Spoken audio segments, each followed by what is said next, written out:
Twelfth board के exam में electromagnetic induction chapter से ये क्वेश्चन काफ़ी इंपॉर्टेंट रहता है सेल्फ इंडक्शन का, है ना।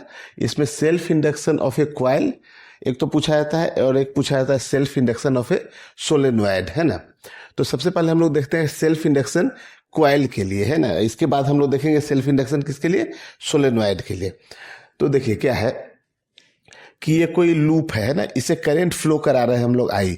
तो इससे जब हम लोग करंट आई फ्लो करा रहे हैं तो इसके कारण इसके सेंटर पे जो मैग्नेटिक फील्ड होता है ना, उसका फॉर्मूला होता है, देखिए फॉर्मूला एक्चुअल में जो अपना होता है ना, बी का जो फॉर्मूला होता है वो होता है mu naught upon 4 pi I by r, है ना।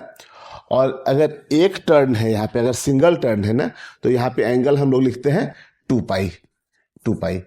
अब ये 2 पाई से देखिए 2 टाइम्स में चला जाएगा तो कितना आ जाएगा, म्यू नॉट आई अपॉन 2r।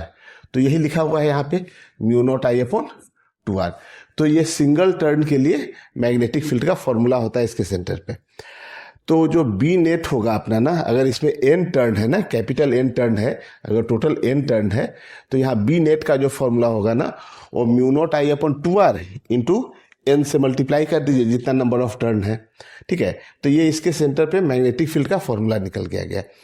तो देखिए अगर एक सिंगल टर्न है तो उसके कारण इसका जो एरिया होगा ना वो कितना होता है, पाई आर स्क्वायर होता है, ठीक है ना। सर्कल का एरिया पाई आर स्क्वायर। लेकिन हम लोग क्या कह रहे हैं कि इसमें n टर्न है ना, तो आपको इसको n से मल्टीप्लाई करिएगा तो n into pi are square.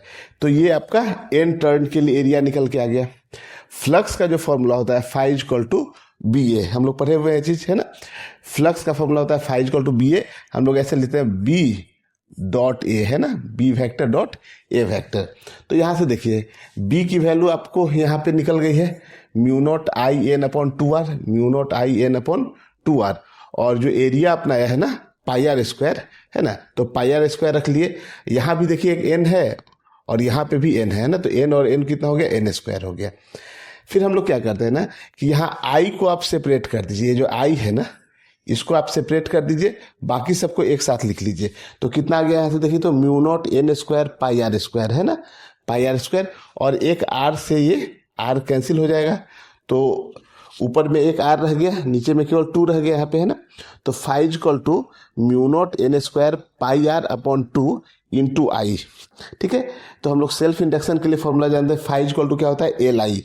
तो इसका मतलब जो है ना, ये पूरी जो वैल्यू है ना अपनी, इसी को हम लोग क्या कहेंगे, एल कहेंगे, है ना। तो यही वैल्यू देखिए यहाँ पे आ गया है mu not n square pi r by 2, और इसी को हम लोग कहते हैं कोफिशिएंट ऑफ सेल्फ इंडक्शन, है ना, कोफिशिएंट ऑफ सेल्फ इंडक्शन, ठीक है ना। और ये कोफिशिएंट ऑफ सेल्फ इंडक्शन किसके लिए निकल के आ गया, क्वाइल के लिए। तो एग्जाम में आपका आएगा तो आपको इसी तरीके से लिखना है इसको। चलिए अब हम लोग देखते हैं सोलेनॉइड के लिए, है ना। Self induction of a solenoid which is infinitely long, है ना।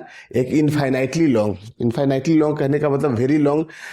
ये जो लेंथ है ना, ये जो लेंथ है आपका ना, वो इसके रेडियस के कंपैरिजन में जो है ना वो काफ़ी ज़्यादा हो गया है। हम लोग ऐसा बोल सकते हैं कि L is very very very greater than जो है ना वो रेडियस है, तो इसलिए हम लोग इसको इनफाइनाइटली लॉन्ग कह सकते हैं।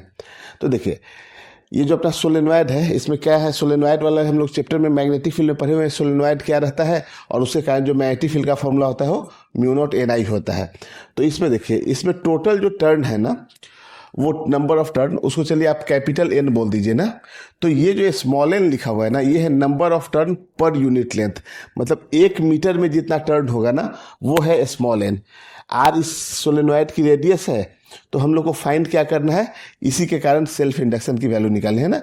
We will find the self induction of a length L of a solenoid, है ना। एल लेंथ के सोलेनॉइड के लिए हम लोग को सेल्फ इंडक्शन की वैल्यू निकालनी है।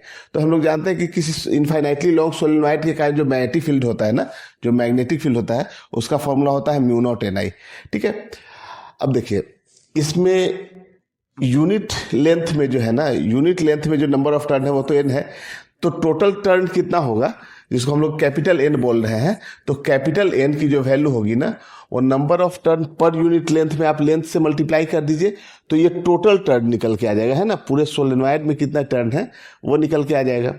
ठीक है, अब देखिए जो एरिया होगा, है ना, तो एक टर्न के लिए जो एरिया होगा वो तो सर्कुलर होगा, यहाँ पे पाई आर स्क्वायर है ना, रेडियस इसकी आर है तो पाई आर स्क्वायर हो गया। तो ये तो सिंगल टर्न के लिए हुआ इतना। अब इसमें हम लोग क्या बोले कि जो टोटल नंबर ऑफ टर्न है वो एन एल है ना, स्मॉल एन इंटू एल। तो एन एल से आप मल्टीप्लाई करिएगा तो पूरे एरिया निकल के आएगा, है ना। हर एक जो आपका जो रिंग बन रहा है ना, उस सबके लिए एरिया निकल के इतना आ जाएगा। फिर हम लोग जो फ्लक्स का फॉर्मूला हम लोग को मालूम है कि बी ए होता है ना, बी डॉट ए। तो देखिए यहाँ से बी की वैल्यू हम लोग रख लेते हैं, सोलेनॉइड के लिए जो बी की वैल्यू होती है वो कितनी होती है, म्यू नॉट एन आई। तो यहाँ पे हम लोग रख लिए यहाँ पे म्यू नॉट एन आई, ठीक है। और एरिया यहाँ पे निकाल लिए pi are square into N L, है ना। तो यहाँ से देखिए अब इस सब को हम लोग क्या करते हैं, आई को सेपरेट करके और बाकी सबको एक ब्रैकेट के अंदर रख लेते हैं। तो म्यू नॉट है, एन यहाँ पे है और एन यहाँ पे है, तो कितना हो गया एन स्क्वायर। फिर देखिए पाई आर स्क्वायर है तो यहाँ पाई आर स्क्वायर रख लिए, एल है एल रख लिए, ठीक है ना, और आई को सेपरेट कर लिए। तो हम लोग जानते हैं फ्लक्स के लिए जो फॉर्मूला होता है सेल्फ इंडक्शन का, phi equal to L I होता है। तो यहाँ से देखिए इसी वैल्यू को हम लोग क्या कहेंगे, एल जो ब्रैकेट के अंदर है, तो यही एल हो गया यहाँ पे mu naught n square pi are square L, ठीक है। इसको हम लोग कहेंगे coefficient of self induction for a solenoid, है ना। तो सेल्फ इंडक्शन के लिए हम लोग सेल्फ इंडक्शन की वैल्यू हम लोग निकाल लिए फॉर ए सोलेनॉइड के लिए। तो ये आपका जो डेरिवेशन था, है ना, ये जो डेरिवेशन है वो कॉइल के लिए है। जब आपको बोर्ड के एग्जाम में अगर पूछा जाए कॉइल के लिए, अगर पूछा जा रहा है यहाँ पे, है ना, अगर कहा गया कॉइल के लिए तो बस आपको ये डेरिवेशन करना है। और अगर सोलेनॉइड के लिए पूछा जा रहा है तो ये डेरिवेशन करना है। और अगर दोनों पूछा गया, कभी कभी लॉन्ग क्वेश्चन में दोनों पूछ लेता है, तो आपको दोनों डेरिवेशन करके दिखाने होंगे, ठीक है। तो आप इसको नोट कर लीजिए अच्छे से।